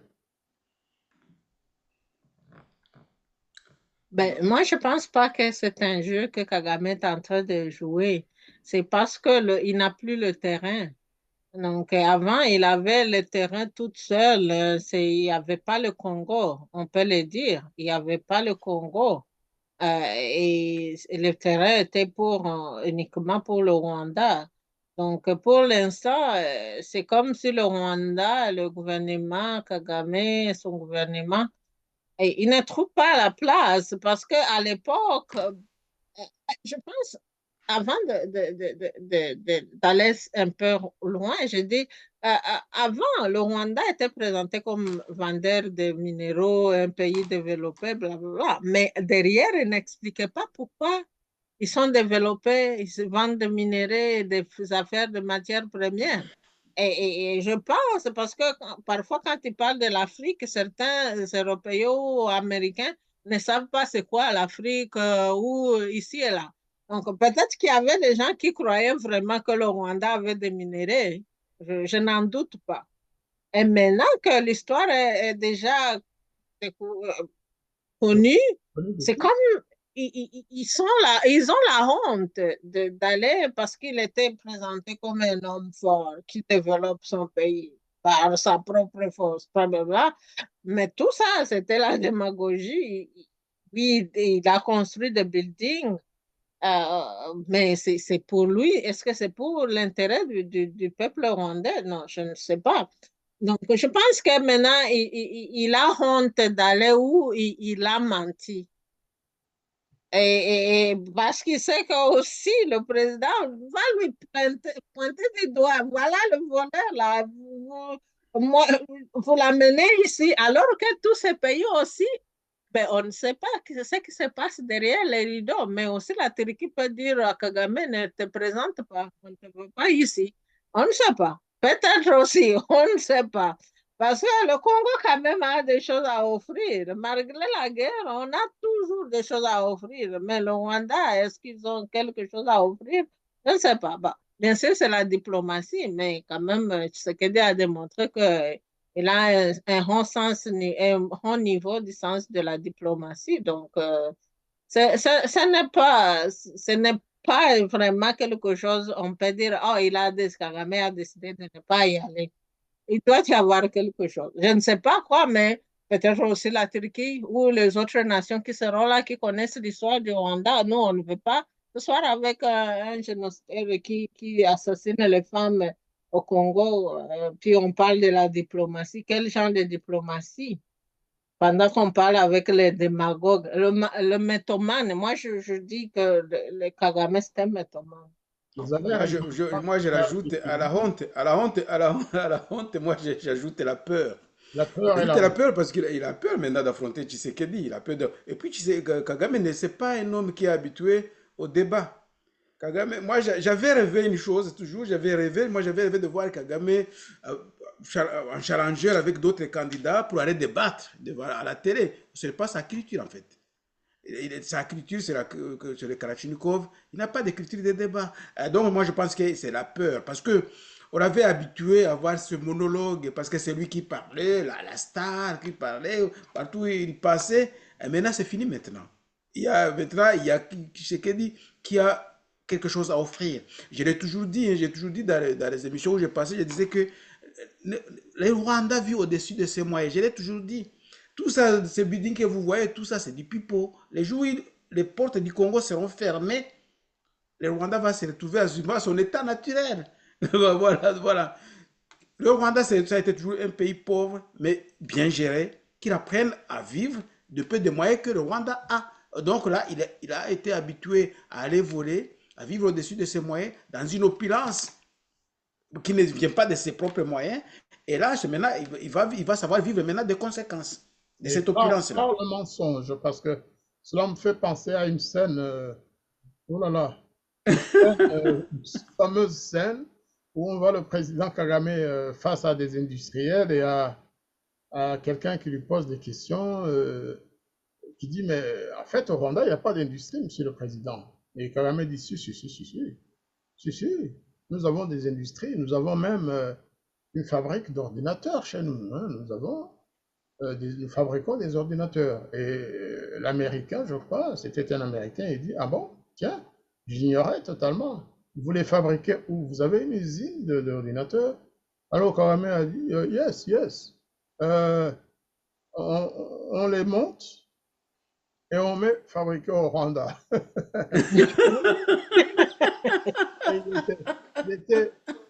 Vous savez, nous, généralement, on ne rougit pas, hein, nous les Africains, avec notre peau. Hein. Mais ce jour-là, j'ai vu Kagame rougir de honte, tellement son mensonge était flagrant. Et bien sûr, l'expert qui lui posait des questions, il a souri aussi, il a rigolé. Lui, il a rougi parce que c'était un blanc. Et c'est très important ce que vous dites. Kagame ne va pas à Bruxelles quand Tshisekedi est là. C'est impossible parce que il ne pourra pas répliquer si on lui pose des questions. Il n'ira pas en Turquie tant que le président Tshisekedi est là, parce qu'il a signé des accords avec la Turquie, avec la promesse de faire ceci au Rwanda avec la Turquie, alors que le Rwanda n'a pas de pendant en termes de technologie, même en termes de matières premières qui devraient servir à ces unités-là, parce que tout venait du Congo. Il n'ira pas à Dubaï tant que le président Tshisekedi est là. Il n'ira pas en Jordanie. Il n'ira pas aux Émirats arabes unis pour parler business, pour dire voilà, nous allons vous vendre de l'or, alors qu'il n'y en a plus. Ben, c'est ça. C'est de l'or congolais. Donc, ça, lorsqu'on on n'ose plus aller dans un pays ou dans le pays qui était un de vos grands amis, par exemple les pays du Golfe, effectivement, hein, le président Kagame ne peut pas y aller si Tshisekedi est là. Parce que Tshisekedi va dire, l'or qu'il vous a promis, l'or qu'il vous vendait avant, c'est notre or. Or, nous avons signé, nous, avec Primera Gold. Pourquoi vous allez encore signer un contrat fictif sans contrepartie avec le régime de Paul Kagame? C'est ça qui lui fait peur. Et tout ce qu'il faisait, tout ce qu'il disait aux Tanzaniens, par exemple, il ne pourra plus le dire. Parce que la Tanzanie a découvert ses mensonges. Ben oui. Le Rwanda, que le régime de Paul Kagame est en train de porter un coup dans le dos de Madame Samia Suluhu, dans le sud de la Tanzanie, que le Rwanda est en train de déstabiliser la Tanzanie. Il ne pourra plus se mettre en face de Suluhu, seul peut-être, hein, pour dire, mais s'il y a d'autres chefs d'État à côté, il n'osera plus. Parce qu'il va se sentir regardé et questionné. C'est peut-être ça l'aspect psychologique le plus important qui découle de la victoire diplomatique de la RDC. Ouais. C'est très important. Et quand on est à ce stade-là, la victoire militaire devrait suivre. C'est peut-être cela qu'il faut souhaiter. On ne veut pas que la guerre se poursuive indéfiniment, mais si les populations qui sont dans la zone en guerre pouvaient aussi se sentir protégées à 100%, on ne doute pas de l'intention, mais pour l'instant, ce n'est pas encore le cas. Voilà, je pense. Ça viendra. Moi je sais que le gouvernement est en train de faire l'effort pour ramener la paix, mais il faut quand même aussi que les Congolais et tous ces traîtres arrêtent aussi de vendre les têtes de leurs compatriotes, parce qu'avec la bonne volonté, oui, mais si dans ta maison à l'interne, si tu essaies d'aller combattre le voleur à la porte, et puis il y a les membres de ta famille qui sont en train de te poignarder dans le dos, donc tu vas saigner, puis tu ne seras plus capable de combattre l'ennemi. Donc il faut quand même que le Congolais aussi soit conscient de tout ce qui se passe, et puis aussi apporter le soutien. Si vous connaissez les traîtres, dénoncez-les, parce que c'est nous, c'est la population congolaise qui en paye le prix. Ce n'est pas monsieur, madame ministre ou général, ce n'est pas ces enfants qui en payent le prix. Ce sont les femmes du village de chez nous, de Rutshuru, tout ailleurs, les enfants. De monsieur, madame, tout le monde qui paye les conséquences de toutes ces décisions des grands poissons. Donc, je pense que il est temps que chacun des Congolais prenne la responsabilité de travailler, de mettre la main dans la pâte pour ramener la paix. Mais le président de la République, il fait ce qu'il doit faire. Ouais. Et la population doit faire ce qu'elle doit faire. C'est ça. Très important. Et parmi les analystes qui se penchent maintenant sur la situation entre la RDC et le Rwanda, il y a un certain Jean-François Le Drian. C'est un Français qui n'a pas de relation de famille avec l'ancien ministre Le Drian. Ah ouais? Ok. Apparemment, ce n'est pas des parents, ou même s'ils le sont, ils ne le disent pas. Alors, il a dit une phrase après avoir fait une analyse transversale, j'allais dire, sur la situation de la guerre entre le Rwanda et la RDC. Il a dit, finalement, aux yeux de Paul Kagame, la qualité de génocidé, c'est-à-dire, il a été génocidé lui, alors que même là, c'est pas tout à fait ça, mais au moins, M. Le Drian a le courage de dire tout ça. Eh bien, la qualité de génocidé lui conférerait le droit de commettre massacre sur massacre et de laisser mourir sciemment des populations de réfugiés. C'est le point de vue de M. Le Drian, mais qui est très... C'est vraiment une vision de quelqu'un, d'un Français, qui n'est pas un spécialiste de la région, mais qui a tout compris. Qui a tout compris. Est-ce que vous pensez qu'en RDC, avec les plus de 12 millions de morts, M. Le Drian lui parle il utilise le vieux chiffre de 5 400 000, ça fait très longtemps que ce chiffre a été doublé, même plus. Mais l'essentiel, ce ne sont pas les chiffres. Mais est-ce que le prétexte de génocider, il est génocidé, les petits sont génocidés, est-ce que vous pensez que ça pourra encore, de toute façon, M. Le Drian pense que ça appartient au passé, que même s'il avait été génocidé, il n'a pas le droit de commettre tous ces massacres contre... Bah, ça revient à ce qu'on dit toujours, parce que il veut faire du neuf avec du vieux. C'est vrai, ça, à un moment donné, ça allait donner. Et ça rejoint ce que vous avez dit la fois passée, quand vous avez dit, quand Tshisekedi avait dit à la moindre escarmouche, et puis ça a réveillé les gens, les soutiens de Kagame qui sont allés voir, pour lui dire, le Rwanda, c'est un petit pays avec les génocides, qui a connu les génocides. On est justement dans ce principe de quelqu'un qui a été génocidé. Voilà, il est victime, donc il a construit le Rwanda, il a construit le Rwanda. Non, ça, c'est du passé. Donc, M. Le Drian a raison. Voilà, c'est du passé. Maintenant, 30 ans après, il faut reconstruire quand même. On sait que la guerre a eu lieu, on sait que le génocide a eu lieu, mais à 25 ans, c'est une génération. Il y a l'enfant qui est né, il a 30 ans, il a 25 ans. Ben, cet enfant a besoin de vivre, de fonder une famille. On n'oublie pas l'histoire est là, mais on avance avec cette histoire. Non, il ne va pas continuer à utiliser c'est une vieille... il va l'utiliser. Je vous assure, le Rwanda va toujours utiliser. Tant que Kagame est au pouvoir, c'est le business. Pour lui, c'est comme un prétexte éternel.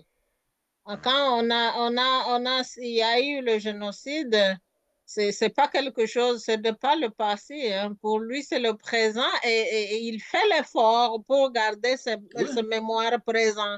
Il dit que il envoie des émissaires partout. Je te rassure, quand j'étais à l'université, on ne passait pas une journée sans que quelqu'un du Rwanda ou du Burundi intervienne en parlant du génocide.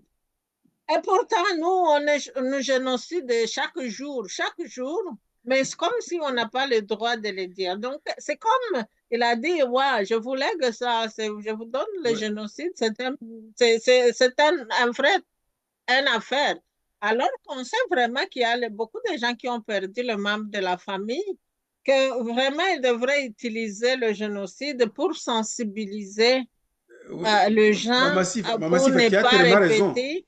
Tu as raison parce que, d'ailleurs, monsieur l'ambassadeur, c'est justement l'interview sur RFI de l'historien, que j'appelle moi l'historien de Pacotille, parce que franchement, de l'historien Vincent Declerc, voilà, ça rentre dans cette ligne-là. Ça rentre dans cette ligne-là. En fait, c'est ça. On peut entretenir toujours, chaque fois. Voilà, on est au mois de février, mars, avril. Donc, ça rentre dans cette ligne de toujours entretenir. C'est ça. Moi, j'ai compris. Quand j'ai suivi ça, j'ai dit, le mois d'avril était proche, là. Donc, on va écouter ces chansons. Ben, c'est ça. C'est ça. Maman Sifa a tout à fait raison. Ben oui, et c'est pourquoi ils ne veulent pas même qu'on parle du génocide au Congo. Parce que quand ils touchent le génocide, le génocide au Congo est déclaré. Techniquement, c'est comme de valider. Ça vient invalider le génocide. Et pourtant, ce n'est pas vrai. C'est une mauvaise compréhension parce que le génocide au Congo, c'est un fait. Ce n'est pas quelque chose que les gens construisent, hein. Seulement Oui, voilà, le c'est ça. vocabulaire. Mais le vocabulaire, ça ne nous empêche pas, nous, en tant que Congolais, de reconnaître qu'on a, le Rwanda a fait le génocide au Congo. Parce que les gens pensent que c'est seulement la nomination. Oui, les Nations Unies ont nominé. Non, nous, les Congolais, on sait qu'il y a un génocide et c'est ça l'essentiel. Et le Rwanda, il y a eu le génocide. Donc, le génocide du Congo ne peut pas invalider le génocide du Rwanda. Mais pour Kagame, si le génocide du Congo est validé, c'est comme si ça vient de valoriser la valeur de son génocide. Et pourtant, ce n'est pas le génocide de Kagame. Ce sont les Rwandais qui ont perdu la vie. Mais lui, il fait le business pour ses propres intérêts. Et si, bon, je ne veux pas rentrer, j'allais rentrer sur un terrain un peu glissant, donc on en parlera la prochaine fois. Mais je pense que l'histoire du Rwanda et du Congo, maintenant c'est clair. Et ceux qui vont faire semblant de connaître, c'est parce que certains sont impliqués Oui. dans tout ce qui s'était passé, que ce soit les Américains, les Européens, le Canada aussi, hein, on sait, il y en a ceux qui ont été impliqués dans l'affaire, dans toutes ces affaires. Donc, comme dénoncer Kagame, c'est comme se dénoncer. Et ils savent que ça vient petit à petit, ça vient pas à pas. Et tout ce monde-là qui ont béni un génocidaire, un grand génocidaire de l'histoire, ils, ils vont en payer. Je ne sais pas si le prix sera, ce n'est pas un prix monétaire, mais on voit quand même que aussi Kagame, toute la gloire qu'il avait, il est en train de payer petit à petit. Non, le seul Quand prix il- à payer, ça sera se regarder dans la glace et avoir honte. Dire, c'est moi qui ai fait ça. Voilà. Ça, je pense que ce n'est pas, le prix n'est pas moindre. Et ça a déjà commencé. Ça a déjà commencé. C'est vrai qu'aujourd'hui, on ne va pas en parler. Mama Sif a dit on ne va pas en parler, c'est délicat, mais oui, mais avec ça, si on n'en parle pas, parce que Paul Kagame en a fait son fonds de commerce, Oui. justement, la vérité ne sera pas connue. Et c'est pourquoi. C'est pourquoi les argumentaires présentés par le gouvernement congolais sont très importants. Très important. Le génocide, c'est capital. Il faut que les Congolais y reviennent souvent. Oui, oui. On dise que quelqu'un, un pays donné quelque part, un voisin, a commis le génocide, a commis un génocide contre la population congolaise et contre ses propres réfugiés dans notre pays, sur le territoire de la RDC. Et il faut bien sûr que la justice suive, hein. Malgré tout ça, si quelqu'un se croit impuni et garanti de récidiver sans punition, sans s'inquiéter, eh bien, il va poursuivre les guerres, il va continuer à payer les voisins, à tuer les voisins, et voilà, après le Congo, ce sera le Burundi, comme cela a déjà commencé. Aujourd'hui, on ne parlera pas du Burundi parce qu'il n'y a pas de fait nouveau, mais dans le sud Kivu et en face de Bujumbura, il se passe des choses. Il se passe des choses. Je crois que cette semaine encore, les Tutsis du sud Kivu, les Banyamulenge, certains Banyamulenge, ont protesté contre Kigali.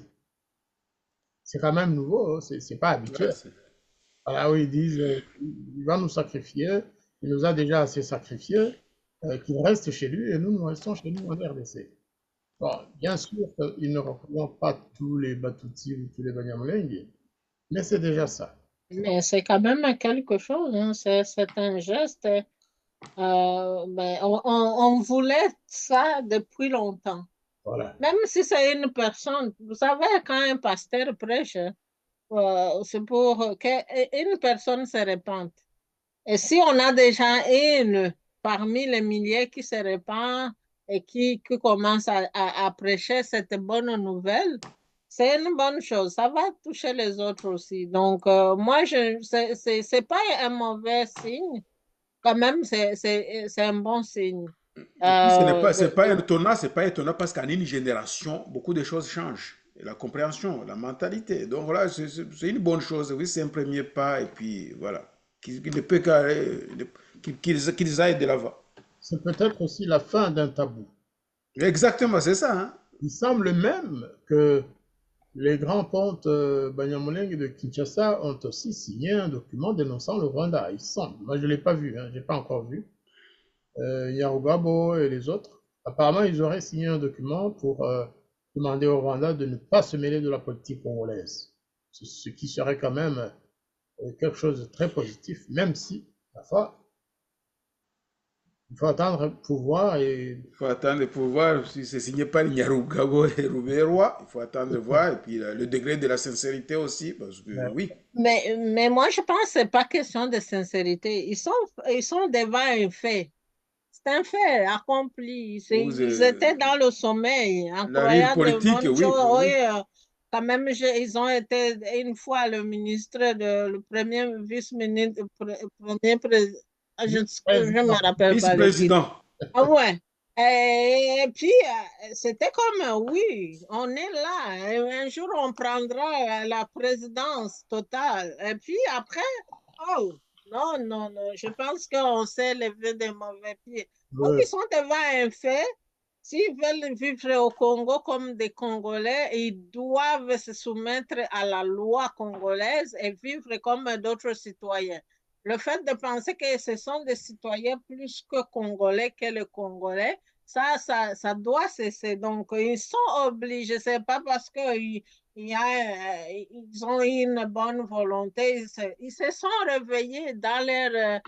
on les avait hypnotisés. Je pense que Kagame les avait hypnotisés à leur montrer que, oui, je vais vous donner le magic wand. Vous allez diriger le Congo, vous savez, le Congolais. Tous les discours que je ne peux pas répéter ici sur cette télévision du peuple congolais, la musique, tout ça.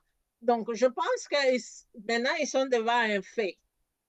Les Moulenga qu'on nous a promis, il y avait même les pasteurs qui prêchaient, hein, que Dieu les a promis, c'est un Moulenga de tous les gens qui habitent dans cette région. Le Massissi, ce n'est pas seulement pour le Hutu et le Houndé.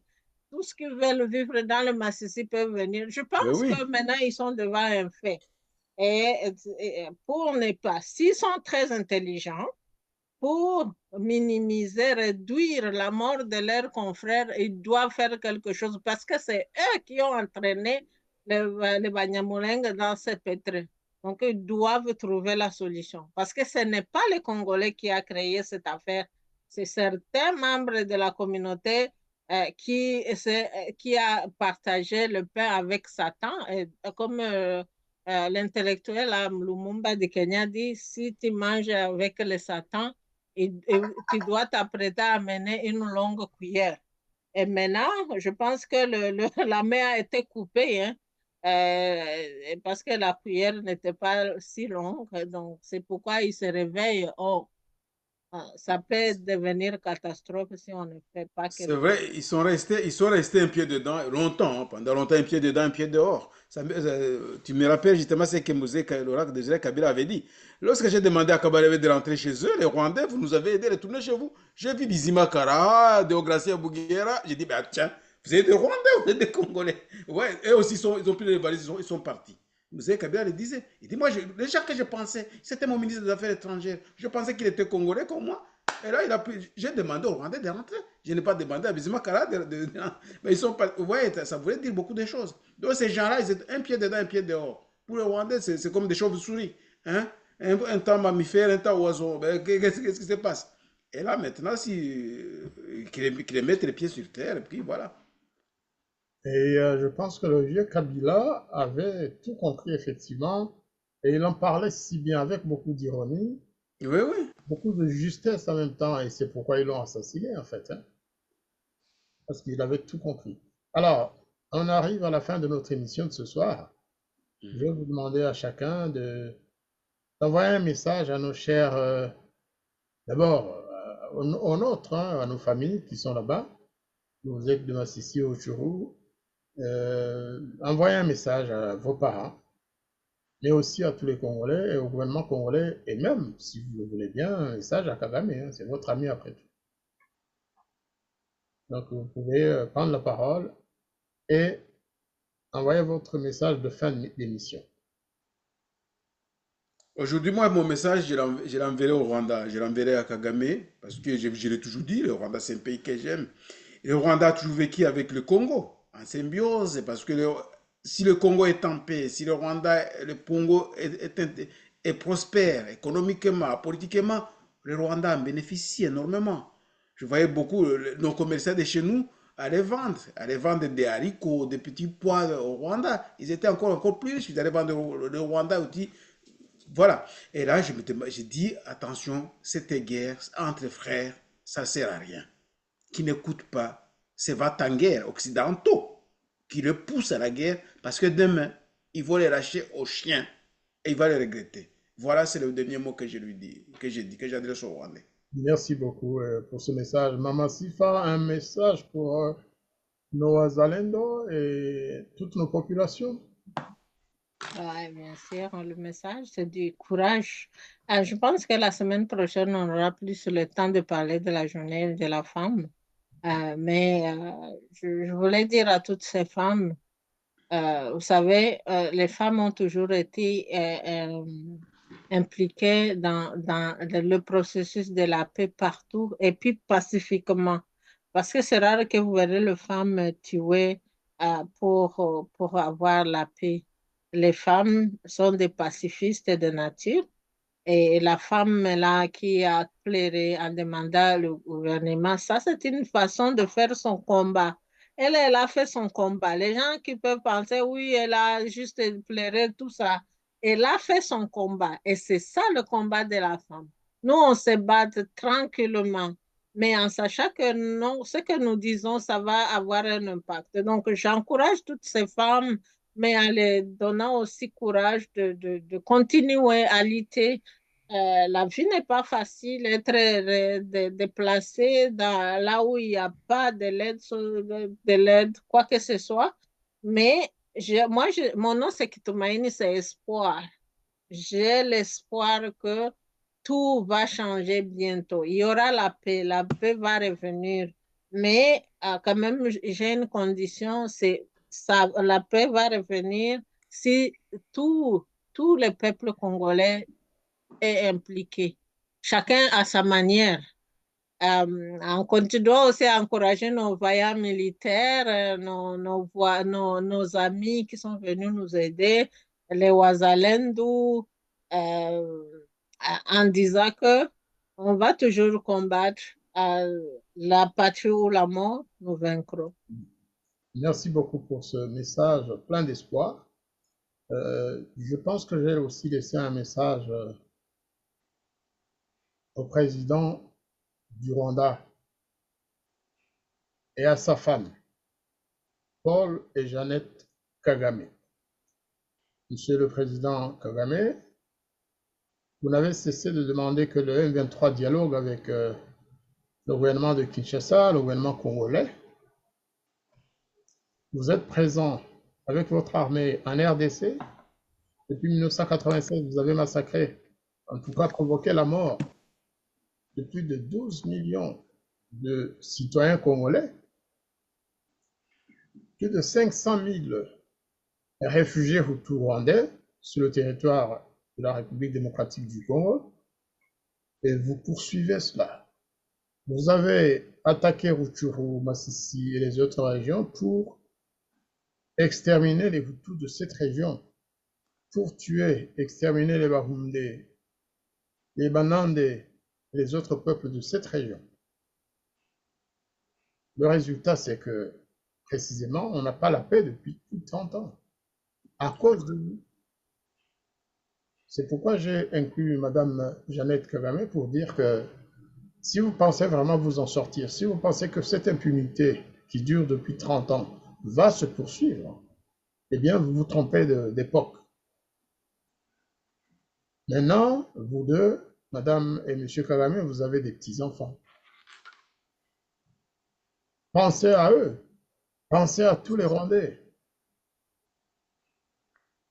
que vous avez, j'allais dire, exposés à la détestation de nos voisins congolais, burundais, tanzaniens et autres. Même si on dit souvent que les Rwandais ne sont pas les ennemis du Congo ou du Burundi, moi je veux bien croire ceux qui le disent. Mais il faut savoir que un tel plat se mange très très froid. Pendant très longtemps, les Rwandais vont recevoir des coups en retour de ce qu'ils ont fait. Donc si vous aimez vraiment le Rwanda, si vous aimez les Rwandais, si vous aimez même votre famille, retirez vos troupes de la RDC. Mettez fin à cette guerre du M23 qui est une partie de votre armée et faites la paix avec nos voisins. Faites la paix avec le président Tshisekedi qui a renoncé à vous faire la guerre, pas vraiment puisque vous l'attaquez et donc obligé de vous faire la guerre, en tout cas. Réconciliez-vous avec le Burundi. Le président Evariste Ndayishimiye ne cesse de vous dire qu'il est prêt à faire la paix. Réconciliez-vous avec la Tanzanie. Vous êtes en train d'essayer de déstabiliser. Réconciliez-vous même avec votre grand frère ou oncle Museveni. Même si vous avez des intérêts communs, je sais aussi que vous avez des problèmes entre vous. C'est vraiment le seul message que je voulais laisser au président Kagame pour l'intérêt de la paix dans la région, en RDC et au Rwanda, au Burundi et dans tous les pays de la région. Retirez vos troupes de RDC. Et ce sera une bonne nouvelle pour tout le monde. Je vous remercie beaucoup. Janet Kagame, essayez de faire pression sur votre mari, qu'il soit réaliste, surtout en ce moment où il a quand même de gros problèmes de santé. Dites-lui qu'il mette la balle à terre, qu'il se repose un peu, mais surtout qu'il retire trop. Parce que demain, vous ne pourrez pas échapper à la vengeance populaire à la fois du Rwanda et des pays de la région. Merci beaucoup. Et j'en profite pour dire merci bien sûr à tous nos auditeurs, à nos auditrices, téléspectateurs, téléspectatrices, en vous donnant rendez-vous à samedi prochain. À très bientôt. Ingeta. Ciao.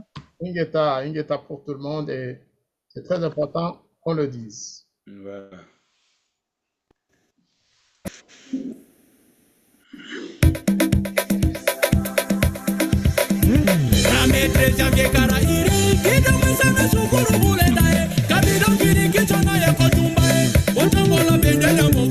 VDP, l'ensemble de toutes les matières premières, le vrai patriote, l'espoir de toute une nation.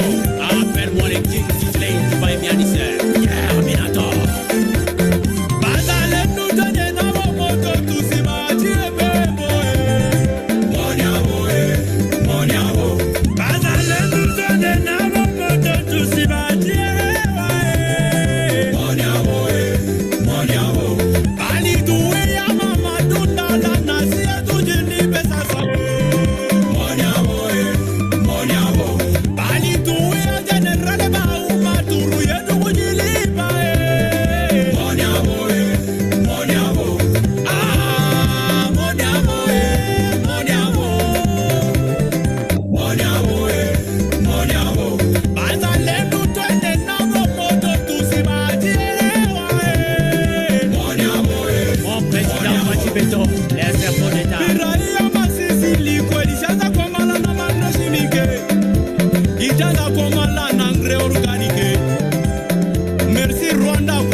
Jean-Pierre Bemba.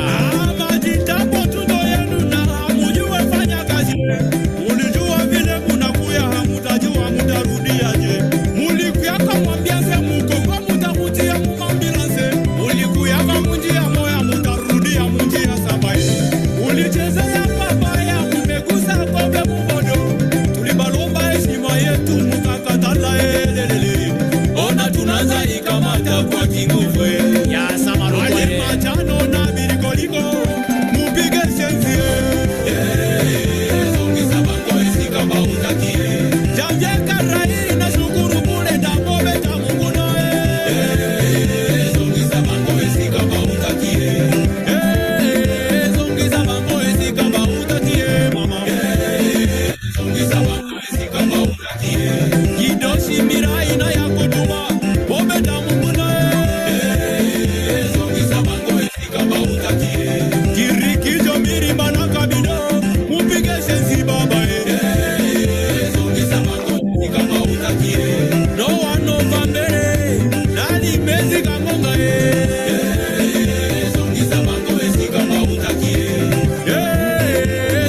Le défenseur Jean-Pierre Bemba Combo, le gouverneur Chirimwami, la victoire est à nous, à Bédachor, Big Boss.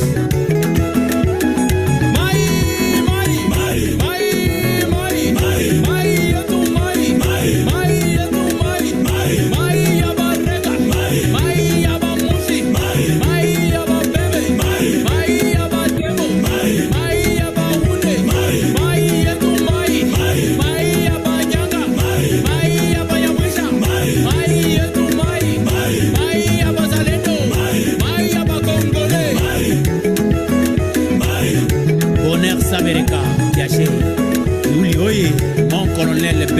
Kandi, colonel Patrick Le Vréboma, financier sans débat. Bokon Severé Matunda, le Wissi Bauma, leader Kwaza, Marc Maving, Jean-Luc Cheke, Darcy de Mounir, Gobi Misika, le fils de son père, mon frère Bande Pandaleo, Marcel Esra, Chéri Abato, Alex Yakilimari AA, Maladox, mon petit Faxon, Socrate Bin Sadiki, Ajus Défendeur. Merci beaucoup. Ulijifunza risasi jana, mnapenda mpigano na wazalendo. Boko Sambwa, mutanyamaza, mutatampika mpofu, mukashalandu wange. Mwasinda mirepacha surania mwana malea. Mungacha chuka, mungaenda mwamafi. Jimanga kanefu, Alto Anasa, l'officier de la nouvelle génération. Appelle-moi le king du Dilay, Dimay, Mian, c'est le gars, ça fait au Razig, ça, Life,